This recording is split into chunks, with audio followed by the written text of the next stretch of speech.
Ciclo que comenzó hace 2 semanas y media. Todavía no abordamos los temas internacionales y la verdad es que me propusieron una nota que de verdad respeto, porque lo respeto profundamente a él. Tiene una larga historia periodística, está escribiendo notas y además sigue publicando en Newsweek notas interesantes a propósito de la vida política argentina. Estoy hablando de Gabriel Michi, un periodista que está muy vinculado en la historia argentina a la historia del crimen de José Luis Cabezas, porque fue quien de algún modo lo acompañaba a José Luis en el momento de su asesinato en Pinamar, y fue uno de los que encabezó y condujo un proceso para el esclarecimiento. Hace algunos años viajó a Ucrania y acaba de escribir una nota, de publicar una nota a propósito de las consecuencias de este triunfo de Putin en las elecciones rusas de cara a la continuidad de la guerra. Gabriel, ¿cómo estás? Buen día. Hola, ¿qué tal? Buen día, ¿cómo estás? Bueno, Muchas gracias por la presentación. Primero que nada, ¿por qué fuiste a Ucrania hace 2 años? ¿Cuál fue el objetivo? ¿Curiosidad personal o enviado por algún medio? No, fui por enviado especial de C5N. Uh-huh. Yo cubro para el canal los temas internacionales. Uh-huh. Ni bien estalló la guerra, me propusieron ir a cubrirla y así hacia allá fui, ¿no? Ya me tocaron varios conflictos. Estuve hace poquito también cuando se inició la guerra entre Israel y Hamas. Ajá. Estuve allí también. Varios conflictos en Colombia me tocaron cubrirlos, pero en este caso particular fui, ni bien empezó la guerra, a cubrir las primeras semanas, ¿no?, de esa guerra. De aquel viaje a Ucrania, ¿qué sensación te quedó, desde el punto de vista geopolítico y de lo que alcanzaste a oler? Bueno, primero, la guerra en Ucrania es una guerra que tiene varios condimentos atípicos. Por un lado, desde el final de la Segunda Guerra Mundial no había una guerra en territorio europeo. Esto es un dato muy fuerte que produjo encima una migración que es la más grande en poco tiempo en un país europeo, ¿no?, como es el caso de Ucrania, que en definitiva demuestra también la otra cara de la guerra, ¿no? La guerra es muerte, es destrucción y es también una especie de diáspora muy fuerte de millones de personas que se ven obligadas a alejarse de su familia, a dejar toda su historia atrás, ¿no? Y lo que vi también es, obviamente las imágenes de desolación que te dejan una guerra, ¿no? Esta cosa incluso irracional, ¿no?, que uno ve con respecto a cómo el hombre puede llegar a asesinar a personas inocentes que nada tienen que ver con una guerra, sino que son simplemente ciudadanos que de pronto quedan en el medio de una disputa entre poderes. La verdad que fue bastante una experiencia muy fuerte y muy compleja, porque aparte cuando vos vas a un lugar como te encontrás con que el conflicto no es algo que exclusivamente tiene que ver con esa coyuntura de ese momento, sino que arrastra historias muy largas y cicatrices que no terminaron de cerrar de otros procesos históricos. Uh-huh. En este caso, que vienen particularmente en lo más reciente, desde la disolución de la Unión Soviética. Uh-huh. Pero si uno remite, viene mucho más atrás en el tiempo. Sí, o sea, ¿no?, que yo casualmente mi familia es originaria de Ucrania, tiene raíces ucranianas, mis bisabuelos, y es curioso porque fueron, las raíces quedaron y fueron rusas, ucranianas, después soviéticas. Ucrania es un territorio que ha pasado por saltos permanentes en el control del territorio, y naturalmente tiene sectores que ultranacionalizados y sectores prosoviéticos. Ahora, o prosoviéticos o prorrusos ahora. ¿Cómo se explica que Putin haya ganado las elecciones como las ganó? Porque más allá de la persecución a los opositores y lo que uno puede entender que fue la eliminación de los principales opositores, una altísima participación. Vos remarcás en tu nota que se presentó más del 75, casi el 75% de los rusos a votar habilitados. ¿Qué crees que pasa ahí? Sí, bueno, ahí es un dato importante eso, ¿no? Porque uno puede decir, muchas veces en gobiernos autoritarios y demás, pasa que las elecciones terminan siendo una especie de farsa, ¿no? Que vota muy poca gente y en base a eso, por ahí esa poca gente que vota, que es a la que le permiten votar, en definitiva te inclinan la balanza masivamente hacia la persona que conduce, ¿no? En este caso particular, en Rusia la votación es optativa, ¿no? Y aún así la participación fue del 75%, ¿no? O sea, eso ya te habla claramente de que el apoyo de los rusos a Putin es realmente cierto, es concreto. Es cierto lo que vos decís, ¿no? La persecución permanente a opositores, la muerte sospechosa, bueno, hace poquito de Alexei Navalny, sí, el principal opositor que estaba poco preso, sospechosa, ¿no? Poco sospechosa. Muy llamativa también, ¿no? Bueno, pero se suman a otras muertes que ocurrieron del entorno de Putin, de gente que se rebeló en algún momento, de espías que se dieron vuelta y que después terminaron envenenados, ¿no? El tema de la represión cada vez que hay una marcha opositora, todo eso obviamente influye más que en estas elecciones. Si bien tuvo 3 candidatos opositores, eran opositores light, digamos, por decirlo de alguna manera. Eran opositores que, por ejemplo, no se enfrentan con la guerra, o sea, no están en contra de la guerra con Ucrania, ¿no? En cambio, aquellos candidatos que eran, había uno en particular que era opositor y que se oponía incluso a la guerra en Ucrania, hicieron lo posible para dejarlo fuera de carrera y eso fue lo que ocurrió, no le permitieron participar. Ahora sí, hay que decir que el apoyo fue enorme, 87% de los votos es un caudal que nunca había tenido Putin. Después de tantos años de gobierno, este es su 5º periodo como presidente de la Federación Rusa y va a gobernar por lo menos hasta el 2030. Y esto, vos me preguntabas el por qué. Bueno, yo creo que hay varios motivos. Uno tiene que ver con que, esto que vos mencionabas, ¿no? Cuando ocurre una guerra se retroalimentan las cuestiones de los nacionalismos. En eso Putin supo jugar psicológicamente muy fuerte el tema de algo parecido a lo que hizo Trump con el tema de hagamos a América nuevamente grande, pero bueno, hagamos a Rusia nuevamente grande, ¿no? Sería ese el concepto. Eso retroalimentó el tema del nacionalismo que lo llevó a su apoyo. Segundo, que si bien las sanciones económicas del Occidente por la invasión a Ucrania fueron efectivas en un primer momento, Rusia recalibró sus relaciones comerciales y las fortaleció con China, con Irán, con India y demás, y aparte apuntaló su economía en lo que es la industria bélica, ¿no? Y entonces que le sirve para su propio conflicto y para vender armas al extranjero, ¿no? Esos 3 factores te diría que fueron fundamentales en la reelección de Putin. Si vos marcabas que la economía está basada en que se incorporaron casi 3,5 millones de rusos al sector de defensa laburando, eso seguramente tiene un impacto en la economía interior, debe tener algún alivio, ¿no? Y si además tienen el mercado de Corea del Norte, de Irán, de China, obviamente que eso está funcionando. Ahora, debe tener muchas bajas Putin. Yo me imagino que debe haber muchas muertes, porque la prolongación de la guerra, y sobre todo casi una guerra tradicional territorial, debe haber provocado muchísimas bajas. Yo no sé cuáles son los números que se manejan. Es muy difícil tener números en una guerra, pero no sé cuántos miles de muertos debe tener ya Rusia.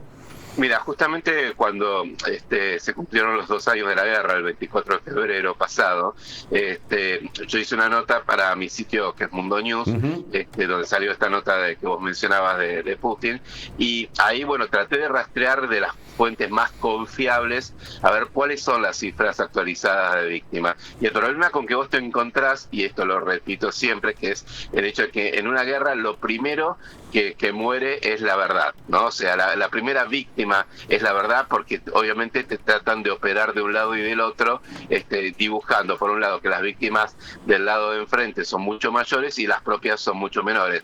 Pero bueno, a ver, a grandes rasgos depende vos las fuentes que tomes, y tomando fuentes internacionales, es decir, que no tengan que ver, que no sean ni rusas, ni ucranianas, ni estadounidenses, se habla de que Rusia podría llegar a haber perdido alrededor de 150.000 soldados y unos 120.000 aproximadamente Ucrania. Esto es lo que dicen. Rusia dice que son mucho menos. Incluso hay estimaciones, por ejemplo, hubo un informe que hizo la BBC que habló de que Rusia tendría alrededor de 120.000 soldados fallecidos y 190.000 heridos, y también hablaron de 88.000 militares rusos, en el caso de la BBC, esa fue la BBC, perdón, el otro es un informe de Naciones Unidas, y en cambio del lado ucraniano hablan de que el número es un poco menor. Aún así, el tema es que vos tenés una diferencia militar que sostenida en el tiempo favorece a Rusia. Aún así, teniendo en cuenta que, Ucrania logró en cierta medida frenar la embestida para que Rusia no siga creciendo en su avance en la invasión sobre su territorio, gracias al apoyo que le ha dado la OTAN y la Unión Europea. Pero lo cierto es que en la carrera larga,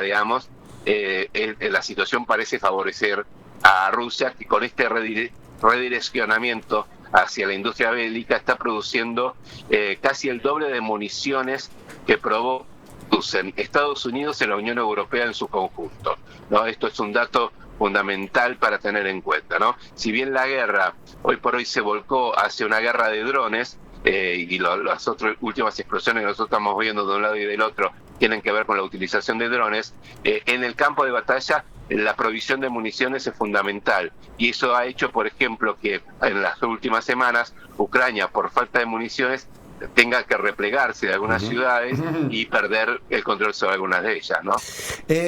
Gabriel, la pregunta es, con este refortalecimiento político de Putin, vos el título de tu nota habla de un término que es el más temido por todos, que es la Tercera Guerra Mundial. ¿Vos lo ves capaz, por lo que conocés a Putin, de jugar tan a fondo? Porque uno ve el debilitamiento de la OTAN, más allá de los anuncios de Suecia y de Finlandia. Uno ve que también están teniendo sus propias consecuencias negativas, sus crisis económicas, producto de esta adhesión a Ucrania. Y ves un debilitamiento, la dificultad que tiene Estados Unidos para continuar sosteniendo el apoyo con la cuestión política. ¿Lo ves a Putin avanzando más aún con mayor violencia? No creo, porque en realidad Putin sabe de sus propias limitaciones, sabe que, Putin hoy por hoy se basa mucho en el apoyo político y económico que le pueda dar China. Uh-huh. Y China es un actor muy geopolítico, si se quiere, ¿no? Que analiza muy bien antes de hacer cualquier movimiento. Y China no acompañaría a Rusia hoy por hoy en una guerra desatada nuclear o una tercera guerra. Yo creo que la advertencia de Putin es para que en cierta medida los aliados que tiene Ucrania, tanto en la OTAN como en la Unión Europea, recapaciten ante la amenaza de enviar tropas, ¿no? Que esto es un tema que ha vuelto en las últimas semanas, la posibilidad de que manden tropas, lo cual esto sí podría generar una reacción mucho más virulenta por parte de Putin, pero yo no creo que es más que nada una bravuconada para marcar el territorio, ¿no? Porque tiene mucho más para perder Rusia que para ganar en el caso de una tercera guerra mundial, porque enfrente, comparativamente, Estados Unidos es mucho más poderoso. No es en la época de la Guerra Fría, donde Rusia y Estados Unidos tenían cierta paridad, si se quiere, militar, ¿no? Hoy por hoy, la verdad que la industria militar estadounidense es letal, y por lo tanto saben que eso no corre. Ahora sí, lo que te marco es que lo que sí está analizando muy seriamente Putin, y creo que tiene que analizar todo el mundo, es qué va a pasar con las elecciones en los Estados Unidos. Uh-huh. Porque si ocurre lo que todos suponen que va a pasar, que es que Donald Trump gane la elección, Donald Trump ya había mostrado en su presidencia su rechazo a mantener el mismo apoyo económico en recursos que manda para la OTAN y para otros organismos internacionales donde interviene Estados Unidos. Y ya de por sí también ha anunciado que está en contra de que Estados Unidos le siga mandando suministros en armas o en dinero a Ucrania. Por lo tanto, el escenario geopolítico cambiaría por completo en materia internacional si Trump gana las elecciones, y hasta ahora todas las encuestas muestran que en principio podría llegar a ocurrir, ¿no? La última, y te saco el tema de Rusia-Ucrania, te llevo al territorio de Gaza. Yo te seré franco, yo porque tengo familia de origen judío, bueno, de Ucrania, hago dos referencias a mi familia, inexplicablemente en la nota, pero digo, tengo familiares en Israel y creo que los argentinos en general estamos muy afectados o muy relacionados con el mundo israelí por la cantidad de argentinos que viven ahí. Digamos, viví con mucho horror los atentados del 7 de octubre y de verdad tuve la reacción que tuvo la mayoría de la gente, digamos, un enorme repudio, reproche y bronca con Hamas. Ahora es cierto que la réplica de Netanyahu fue brutal, sigue siendo brutal, y ha puesto las cosas en una división prácticamente constante de opiniones. ¿Cómo te posicionas ahí, digamos? ¿Qué estás viendo en el conflicto, Mira, habiendo estado en sí, Franja de Gaza? te digo más, nosotros fuimos el primer medio argentino en llegar al conflicto y llegamos al toque, digo, o sea, el 7 de octubre fue el ataque, el 9 de octubre nosotros ya estábamos ahí, y con el camarógrafo Ezequiel Pisuto. Estuvimos recorriendo todo, la verdad, y bueno, y en el medio tuvimos varias veces que meternos en refugio, nos agarró un bombardeo en el medio de la ruta sin ningún tipo de protección, con las bombas que explotaban arriba de nuestras cabezas. Pude ver el horror de lo que fueron los kibbutz atacados por Hamas el 7 de octubre, donde fue una verdadera masacre, y que, bueno, mataban, incendiaban, secuestraban gente y demás. Hablé con varias de las víctimas, de las familiares de las víctimas. Estuve en el lugar donde fue la matanza más grande, ahí en la fiesta Rave, que es un escenario dramático. Te puedo decir que cuando vos hablas de terrorismo, ahí vos le das la dimensión que significa terrorismo. Ahora, lo que es cierto también es que la respuesta que Israel ha tenido es una respuesta totalmente desproporcionada. Ya hay más de 30.000 muertos en la Franja de Gaza, y hay muchos muertos. La mayoría de los muertos son personas inocentes que nada tienen que ver con este conflicto, que no militan en Hamas ni mucho menos. Hay muchos niños muertos, hay muchas mujeres muertas, ancianos muertos, y hoy por hoy, hoy leía justamente los últimos reportes que han dado médicos que están trabajando, médicos de Cruz Roja y demás que están trabajando allí. Dicen, Gaza hoy es un cementerio a cielo abierto, ¿no? La verdad que Netanyahu aprovechó este ataque de Hamas para radicalizar sus posturas. Recordemos que Netanyahu, él se había tenido que ir del gobierno por una serie de hechos de corrupción. Logró volver al poder aliándose con la ultraderecha, con los ultraortodoxos, que en cierta medida son los que defienden prácticamente la desaparición de Hamas y la desaparición de la Franja de Gaza, ¿no? Entonces, para sostener su poder, él demuestra un grado de militarismo extremo que ha llevado a la muerte de miles y miles de inocentes.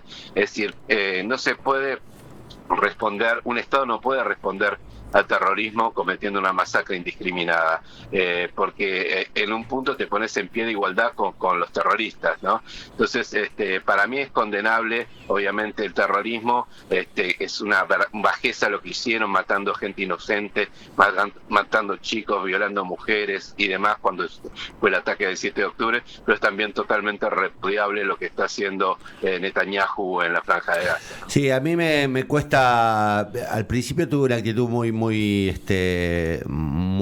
aliada al repudio al atentado del 7 de octubre, pero me cuesta sostener algún tipo de justificación a la masacre, porque además digo, de verdad, más allá de que hay una negociación abierta, a mí me sorprende eso, que haya negociaciones entre Hamas e Israel. Sí. Ayer se hablaba de la posibilidad de negociar una nueva entrega de rehenes, digo, pero es una situación que se ha vuelto realmente irreversible desde el punto de vista de la discusión entre ellos, de cara al futuro, ¿no? Prácticamente. Sí, sí. Y lo que agrava un conflicto de estas características, yo siempre digo esto, ¿no? Es que cuando se combina también un conflicto territorial por un tema religioso, ahí se pudre todo, porque no hay racionalidad posible cuando se mete la religión de por medio, ¿no? O sea, porque se supone que una fuerza superior es la que te guía, que es una mentira, ¿no? Pero bueno, es lo que te guía para cometer determinadas atrocidades, ¿no? Y la verdad que eso, no hay nada más lejos que de las creencias religiosas que eso, ¿no? La mala utilización de la religión para justamente solventar cualquier tipo de fundamentalismo termina siendo inhumano y termina complicando cualquier tipo de conflicto que se aleja de esa manera de una posible solución, ¿no? Te despido con una pregunta que tiene que ver con los contrastes. A mí me tocó una sola vez cubrir una situación de riesgo, que fui a la entrega de ayuda, el intento de ingreso de ayuda humanitaria por Colombia a Venezuela en el 2019. Sí. Y experimenté la situación que se experimentan en países donde hay tensión, donde hay pero nada, fue una situación demasiado relajada para lo que se experimenta en una guerra, por ejemplo, y seguramente eso se transforma, se multiplica por 10. Ahora, lo que me pasó, me acuerdo, en el regreso, es que yo no podía creer, con la libertad con la que yo circulaba en Argentina, con la tranquilidad con la que circulaba, y notaba una enorme diferencia en calidad de vida, aún en un momento de la Argentina muy complicado. ¿Qué te pasa a vos cuando vas a la Franja de Gaza o vas a Ucrania y ves la guerra y volvés a la Argentina? Te lo pregunto porque digo, a veces no percibimos que, a pesar de todos los quilombos que tenemos y las tragedias que implica el gobierno de Milei, también es cierto que vivimos todavía en un punto muy pacífico del mundo, ¿no? Me viene muy bien lo que me preguntás, porque yo siempre que vuelvo digo lo mismo. Ustedes no valoran lo que nosotros tenemos. Tenemos un país maravilloso. No quiero caer en lugares comunes, pero digo, habiendo recorrido todos estos lugares, te puedo asegurar que, a ver, no ver conflictos raciales, por ejemplo, no ver conflictos migratorios serios, digamos, como lo que ocurren, que hoy atraviesan África y España. África, exactamente. Donde aún con la crisis económica realmente que es gravísima y hay mucha gente que se está quedando fuera del sistema, y eso es dramático, tenemos un país maravilloso que no tener una guerra es algo que es inconmensurable, ¿no? Solo te das cuenta de lo que significa eso cuando lo perdés, ¿no? Y creo que en eso debemos que ser conscientes, porque realmente tenemos un país maravilloso, un país solidario, más allá de las cuestiones de las riquezas naturales, que eso, bueno, digamos, nos excede y demás, ¿no? Pero digo, en cuanto a cultura, en cuanto a sociabilidad y demás, es algo maravilloso. Y eso te lo reconoce cualquier persona del mundo, colegas incluso, que vienen y ven, y que se van maravillados por la Argentina, por el don de gente de los argentinos, por el tema de tratar de ayudar. Obviamente siempre hay grises, ¿no? Y hay manchas en toda la sociedad, pero en términos generales tenemos mucho más para valorar que para desprestigiar o para digamos, criticar. Obviamente una situación es difícil, pero bueno. Sí, pero somos de dramatizar situaciones y creer que estamos en un extremo y de verdad ignoramos profundamente cuánto peor se puede estar, ¿no? Sí, no, y déjame agregarte algo. Vos decías justamente el vínculo que Argentina tiene con Israel particularmente. Sí. El 1% de la población de Israel son argentinos, ¿no? Por eso también hubo tantas víctimas argentinas en los ataques del 7 de octubre, tanto de asesinados como secuestrados, ¿no? Bueno, esta gente, mucha de esta gente vive acostumbrada a que le suenen la sirena y tengan que tener un refugio en su propia casa blindado para poder esconderse. Imaginen lo que sería eso en la Argentina, ¿no? Entonces digo, para que uno valorice también lo que es vivir en un país que está en paz, ¿no? Bueno, Gabriel, la última vez que habíamos hablado era en ocasión del aniversario de José Luis Cabezas, o creo que del lanzamiento del documental de Netflix, no me acuerdo, pero habíamos conversado. Vale, revalidar mi agradecimiento por prestarte a conversar siempre desinteresadamente, y además la sensación de reconocer, digo, no hay valor. Yo creo que no hay mejor valor que el reconocimiento de los colegas. Digo, sos un tipo que seguís despertando mucha admiración en muchos colegas, y eso es un valor, creo que el más importante que puede tener como honor cualquier periodista. Así que un abrazo grande. Bueno, te agradezco muchísimo tus palabras, un gran abrazo y siempre a disposición para lo que necesites. Muchísimas gracias. Gran Gabriel abrazo. Michi, nada, para los que recuerdan un poco de historia, fue el secretario de redacción de la revista Noticias en los tiempos en los que asesinaron a José Luis Cabezas. Y bueno, ahora se está dedicando a la política internacional. Es muy interesante porque estuvo en Ucrania, contó la mirada que tiene sobre el conflicto y recién hablábamos al final de lo que observó en su paso por la Franja de Gaza, y este tema que a veces no tenemos en cuenta. Que a veces no tenemos. Hoy hablabas vos de que nosotros somos un pueblo feliz. Sí. Bueno, somos un país que a pesar de todos los quilombos graves que tenemos, no somos conscientes de todo lo bueno que tenemos.